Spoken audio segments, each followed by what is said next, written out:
आप देख रहे हैं के न्यूज, खबरों का सारथी। नमस्कार, आप देख रहे हैं के न्यूज इंडिया और मैं हूं आपके साथ गरिमा वाजपेयी। मनोहर लाल सरकार ने अपनी योजनाओं से हरियाणा को आज नंबर 1 राज्य बना दिया है। किसान, छात्र, युवा, महिलाएं, मनोहर लाल सरकार हर तबके के लिए उनकी उम्मीदों पर खरी उतर रही है।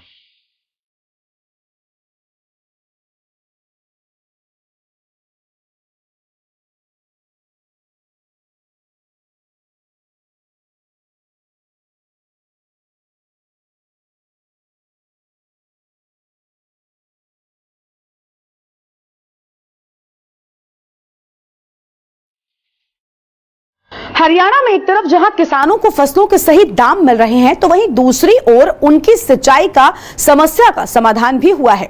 मनोहर लाल सरकार ने साफ कर दिया है कि किसानों का हित सरकार के लिए सर्वोपरि है और मनोहर लाल सरकार की योजनाओं की बदौलत आज हरियाणा तरक्की की राह पर नंबर 1 हो गया है। और कैसे, हमारी ये स्पेशल रिपोर्ट देखिए।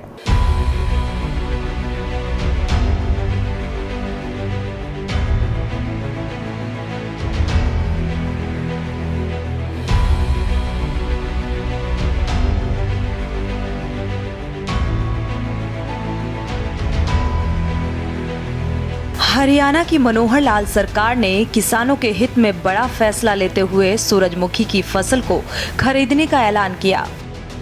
मनोहर सरकार के इस फैसले से हरियाणा के किसानों को बड़ी राहत मिली है। मुख्यमंत्री मनोहर लाल ने स्पष्ट किया है कि सूरजमुखी किसानों के लिए सरकार सकारात्मक निर्णय लेगी। हरियाणा सरकार बाजार मूल्य के बारे में एक विस्तृत अध्ययन कर रही है और इस प्रक्रिया के पूरा होने के बाद सरकार एक महत्वपूर्ण घोषणा करेगी। मुख्यमंत्री के प्रयास से हैफेड पहली बार सूरजमुखी फसल खरीद रहा है और हैफेड ने मंडियों में खरीद के लिए अंत तक बने रहने की घोषणा की है। हरियाणा सरकार ने हैफेड को बाजार में खरीद के लिए उतारा है, जिससे किसानों को फसल का उचित मूल्य मिल सके। मनोहर लाल सरकार ने किसान हितैषी नीतियां शुरू की है। किसानों को वित्तीय सहायता दी जा रही है। पिछली सरकारों की तुलना में मनोहर लाल सरकार ने किसानों के लिए ज्यादा लाभप्रद फैसले लिए हैं। मुख्यमंत्री मनोहर लाल ने कहा कि उनकी सरकार ने पिछली सरकार की तुलना में किसानों को 8 गुना ज्यादा मुआवजा दिया, किसानों के हितों की रक्षा की। जल संग्रहण के लिए सरकार द्वारा किए गए प्रयासों से लगभग 20,000 एकड़ क्षेत्र में सिंचाई का लाभ मिल रहा है। हरियाणा सरकार मजबूती से किसानों के साथ खड़ी है। 8,528 सूरजमुखी किसानों को मिला सरकार का साथ। 29.13 करोड़ की अंतिम भावांतर भरपाई राशि जारी। सब्सिडी और मुआवजे के रूप में दी 23,000 करोड़। 5,5800 रुपए प्रति क्विंटल पर की जा रही सूरजमुखी की खरीद। 9,790 करोड़ मुआवजे के रूप में किसानों को दिए। जल संग्रहण के लिए बनाए गए 4,000 ऑन फॉर्म वाटर टैंक। मुख्यमंत्री ने बागवानी के किसानों के लिए भी बड़ी सौगात दी है। मुख्यमंत्री ने गन्नौर खंड के सब्जी उत्पादकों के लिए घोषणा की कि सब्जी उत्पादन करने वाले किसानों को 3 वर्षों के लिए 5,000 रुपए प्रति एकड़ की दर से सब्सिडी दी जाएगी। फिलहाल गन्नौर खंड में 3,000 एकड़ में सब्जी उत्पादन किया जा रहा है, जिसमें और वृद्धि की जानी है। बागवानी मंडी के विस्तारीकरण से ये भारत ही नहीं बल्कि एशिया की सबसे बड़ी मंडी बनेगी। इससे उत्तर भारत के राज्यों के क्रेताओं और विक्रेताओं को विशेष लाभ मिलेगा। इस मंडी में हर प्रकार की सुविधाएं मुहैया होंगी। हरियाणा के अलावा उत्तर प्रदेश, पंजाब, जम्मू एवं कश्मीर तथा उत्तराखंड राज्यों के किसान व्यापारी मंडी का लाभ उठा सकेंगे। और इस मौके पर मुख्यमंत्री मनोहर लाल ने कहा कि सूरजमुखी उत्पादक किसानों के लिए कुरुक्षेत्र में 4 एकड़ भूमि में तेल का कारखाना स्थापित किया जाएगा, जिसकी क्षमता 20,000 मीट्रिक टन की होगी। मुख्यमंत्री मनोहर लाल ने कहा कि करनाल में महाराणा प्रताप बागवानी विश्वविद्यालय आगामी वर्ष में शुरू हो जाएगा, जिससे किसानों को विशेष लाभ मिलेगा। बागवानी मंडी के विस्तारीकरण से किसानों के जीवन में बड़ा आर्थिक बदलाव आएगा। यहाँ सालाना 40 से 50 हजार करोड़ रुपए का कारोबार होगा। साथ ही लाखों लोगों को रोजगार भी प्राप्त होगा। भारतीय अंतर्राष्ट्रीय बागवानी मंडी में 2600 करोड़ की कार्यों का शुभारंभ। 55 करोड़ के विभिन्न विकास परियोजनाओं की रखी गई आधारशिला। 495 लाख की लागत से भिवानी में बनाई जाएगी सब्जी मार्केट। 1204.3 लाख की लागत से सिवानी में नई अनाज मंडी का निर्माण। 894.94 लाख की लागत से असंध में होगा सब यार्ड विकसित। सिरसा में 2481.38 लाख रुपए की लागत से बनेगी सब्जी मंडी। 192.56 लाख की लागत से कुंवरपुरा गांव में खरीद केंद्र का निर्माण। कुरुक्षेत्र में सूरजमुखी के तेल निकालने का लगेगा कारखाना। और मैं आज घोषणा करता हूं कि गन्ना ब्लॉक 3000 एकड़ के बाद जितना आगे बढ़ेंगे 1 अप्रैल 2024 से यहाँ के किसानों को और आगे बढ़ेंगे तो 5000 रुपया प्रति एकड़ सब्सिडी गन्ना ब्लॉक के लिए हम जो है 3 वर्ष के लिए लगातार देंगे सब्सिडी बुआई के लिए। ये सूरजमुखी का जो सीड है इसका तेल बनता है, इसका घी बनता है। हमारे हरियाणा में कोई कारखाना अभी इसका नहीं है। एपेड के लोगों ने तय करके मुझे बताया है कि अब योजना बना करके वो शाबाद के एरिया में ही कुरुक्षेत्र जिले में कहीं भी 4 एकड़ जमीन पर और एक सूरजमुखी का जो बीज है उसमें तेल बनाने का जो कारखाना को लगाएंगे इसकी क्षमता 30,000 मीट्रिक टन ये हर साल की होगी। 30,000 मीट्रिक टन खरीदना ये हेपेड के लिए अनिवार्य हो जाएगा। तो इसलिए स्वाभाविक है उसका रेट अपने आप आगे बढ़ेगा तो हम खरीद करेंगे, उसका उपयोग भी करेंगे।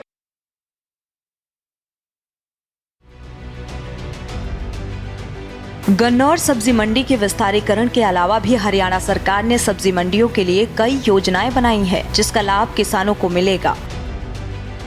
मुख्यमंत्री मनोहर लाल ने घोषणा की है कि प्रदेश भर में सब्जी मंडियों में 4 दीवारी शेड के निर्माण व मरम्मत, गेट और सफाई व्यवस्था के लिए एक नई नीति बनाई जाएगी। इसके अंतर्गत एक समिति का गठन किया जाएगा जिसमें आड़ती भागीदारी होंगे और इस समिति को मार्केट फीस में से कुछ राशि उपलब्ध करवाई जाएगी, जिससे समिति मंडी के कार्य अपने स्तर पर करवा सकेगी। कैथल में आयोजित व्यापारी सम्मेलन को संबोधित करते हुए समय मुख्यमंत्री मनोहर लाल ने ये बातें कही। हरियाणा सरकार की नई नीति के तहत प्रदेश भर में शहरों में बने सरकारी गोदामों को शहर से बाहर शिफ्ट किया जाएगा। मुख्यमंत्री ने मंडियों में दुकानों से संबंधित चल रहे विवादों के निपटाने के लिए सरकार द्वारा चलाई गई विवादों का समाधान योजना को 1 वर्ष की अवधि के लिए बढ़ाने की घोषणा की।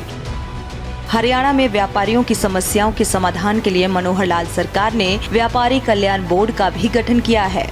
इसके अलावा मुख्यमंत्री व्यापारी सामूहिक निजी दुर्घटना बीमा योजना के तहत व्यापारियों को बीमा कवर प्रदान किया जाता है।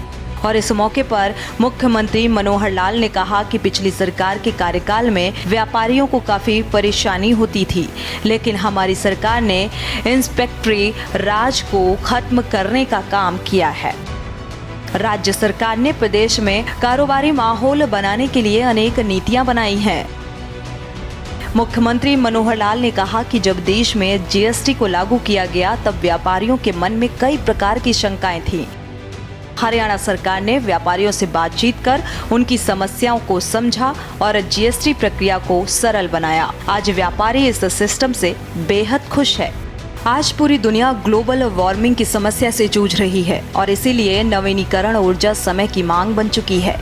ऐसे में सौर ऊर्जा, पवन ऊर्जा और पन ऊर्जा के अधिक से अधिक उपयोग करने पर बल देने की जरूरत है, ताकि कोयला, डीजल और पेट्रोल की अत्यधिक खपत से पर्यावरण को होने वाले नुकसान को रोका जा सके। इस दिशा में मनोहर लाल सरकार भविष्य को ध्यान में रखते हुए काम कर रही है। मुख्यमंत्री मनोहर लाल की कोशिशों का ही नतीजा है कि ऑफ ग्रिड सोलर पंप की स्थापना में आज हरियाणा देश का अग्रणी राज्य बन चुका है। मनोहर लाल सरकार अब सोलर पंप की शिफ्टिंग के लिए भी योजना बना रही है। प्रदेश भर में सोलर पंप की शिफ्टिंग के लिए कंपनी से बातचीत करके एक योजना तैयार की जाएगी, ताकि सोलर पंप सिस्टम की गारंटी, वारंटी, कवर जारी रहे। अभी सोलर पंप सिस्टम पर 5 साल की गारंटी मिलती है और इस योजना से किसानों को सीधा सीधा लाभ होगा। नए सोलर पंप के लिए पहली प्राथमिकता उस क्षेत्र को दी जाएगी जहां भूजल 100 फुट से गहरा है। मुख्यमंत्री मनोहर लाल ने लोगों से पानी के बचत के लिए भी अपील की है। वर्ष 2020 और 21 में 15,000 सोलर पंप स्थापित हुए।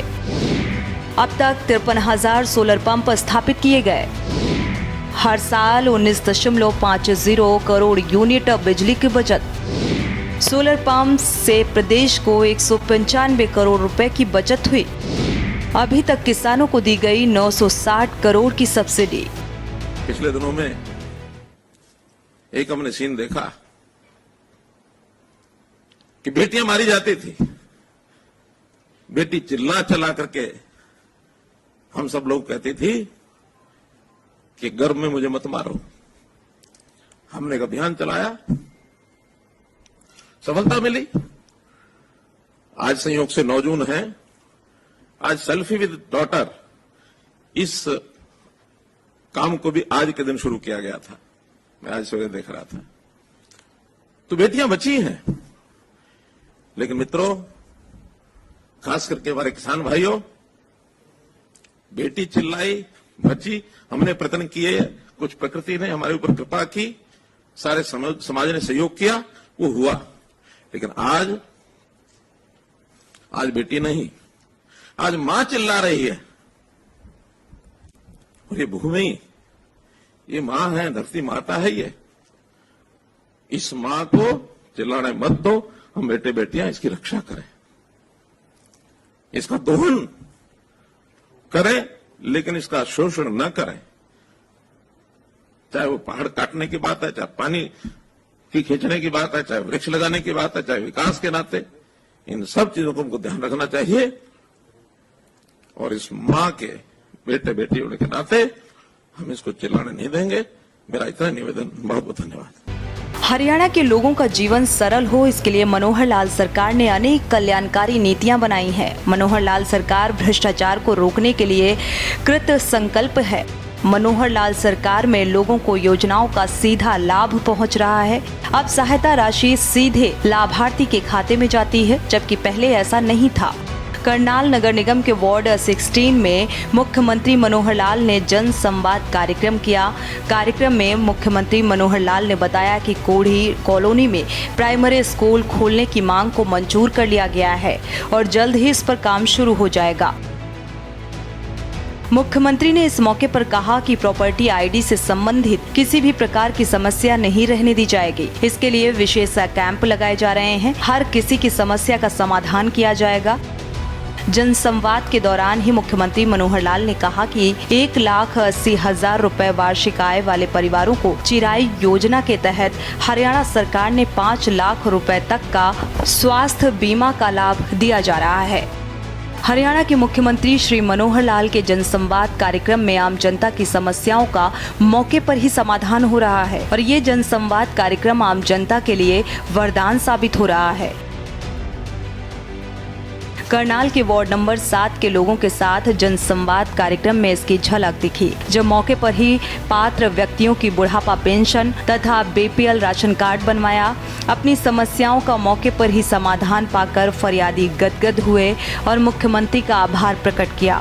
अब लोगों ने सेक्टर 16 में पानी, सड़क, स्ट्रीट लाइट, सीवरेज की समस्या मुख्यमंत्री के समक्ष रखी, तो मौके पर ही हरियाणा शहरी विकास प्राधिकरण के कार्यकारी अभियंता को निर्देश दिए कि इस सेक्टर को नगर निगम को देने के लिए जल्द से जल्द रिपोर्ट तैयार करें और अगले 3 महीने के अंदर इसे नगर निगम को सुपुर्द किया जाए, ताकि यहाँ की हर समस्या का समाधान नगर निगम द्वारा करवाया जा सके और लोगों को बेहतरीन सुविधाएं मिल सके। हरियाणा के मुख्यमंत्री श्री मनोहर लाल ने करनाल की रामदेव कॉलोनी के वार्ड नंबर 6 में जनसंवाद किया, जहां लोगों ने तालाबों के लिए बनाई पॉन्ड अथॉरिटी की प्रशंसा की। जहां पहले गांव में तालाबों की सफाई के अभाव में गलियों में पानी भरा रहता था, लेकिन हरियाणा सरकार ने पॉन्ड अथॉरिटी का गठन कर अच्छा कार्य किया है। इसके अलावा मुख्यमंत्री ने जनता की मांग पर तत्काल सिरसी की गली में पाइपलाइन बिछाने का निर्देश दिया। हरियाणा सरकार पद्मश्री, पद्म भूषण व पद्म विभूषण अवार्ड प्राप्त करने वालों को 10,000 रुपए मासिक पेंशन देगी। इसके अलावा इन अवार्ड धारकों को हरियाणा सरकार की वॉल्वो बस में मुफ्त यात्रा करने की सुविधा भी मिलेगी। मुख्यमंत्री मनोहर लाल ने अपने करनाल दौरे के दौरान ये घोषणा की। पद्मश्री अवार्डीज और इनसे ऊपर के जो पद्मश्री, पद्म विभूषण आदि जो भी है, उन सब का हमने 10,000 रुपया मासिक, जैसे बाकी लोगों को पेंशन देते हैं, इनको भी 10,000 रुपया पेंशन देंगे। और यदि वो बस में ट्रेवल करना चाहेंगे तो वॉल्वो की उनकी बस की फ्री यात्रा, ये भी मैं आज घोषणा करता हूँ। दोनों चीजें पद्मश्री, पद्म विभूषण, हाँ, उसी श्रेणी में और भी जो लोग होंगे, पद्म श्रेणी, पद्म विभूषण के नाते आगे भी और भी होंगे, उन सबको 10,000 रुपया देंगे। हरियाणा की मनोहर लाल सरकार ने डिजिटल सशक्तिकरण व नागरिकों की सुविधाओं की दिशा में एक और महत्वपूर्ण कदम उठाया। मुख्यमंत्री मनोहर लाल ने हरियाणा शहरी विकास प्राधिकरण की 10 फेसलेस सेवाओं का शुभारंभ किया। ये सेवा हरियाणा के नागरिकों को सुलभ और उपयोगकर्ता के अनुकूल सेवाएं प्रदान करने की दिशा में एक मील का पत्थर साबित होगी। फेसलेस सर्विस के शुभारंभ से हरियाणा के नागरिकों को कई लाभ होंगे और आवंटी अब विभिन्न सेवाओं के लिए आवेदन कर सकते हैं, जैसे स्थानांतरण अनुमति पत्र, नॉन ड्यूज प्रमाण पत्र, गैर भार प्रमाण पत्र, इंडिपेंडेंट तल स्थानांतरण अनुमति पत्र, मोर्टगेज अनुमति पत्र, इंडिपेंडेंट तल पूर्ण आवंटन पत्र, डी मोर्टगेज अनुमति पत्र, स्थानांतरण अनुमति रद्द करना आवंटन पत्र, ई नीलामी और पुनः आवंटन पत्र की सुविधाएं प्रदान की जाएंगी। इस मौके पर मुख्यमंत्री मनोहर लाल ने हरियाणा शहरी विकास प्राधिकरण की वैन को हरी झंडी दिखाकर रवाना किया। ये वैन HSVP के हर सेक्टर में जाकर लोगों को HSVP द्वारा दी जा रही योजनाओं की जानकारी देगी और उन्हें जागरूक करने का काम करेगी। हरियाणा की मनोहर लाल सरकार हर मोर्चे पर न सिर्फ लोगों की बेहतरी के लिए योजनाएं बना रही है, बल्कि इन योजनाओं का सीधा लाभ अंतिम कतार में खड़े लोगों तक पहुंच भी रहा है। स्पेशल रिपोर्ट के न्यूज इंडिया। इस कार्यक्रम में आज उतना ही। आप देखते रहिए के न्यूज इंडिया। आप देख रहे हैं के न्यूज, खबरों का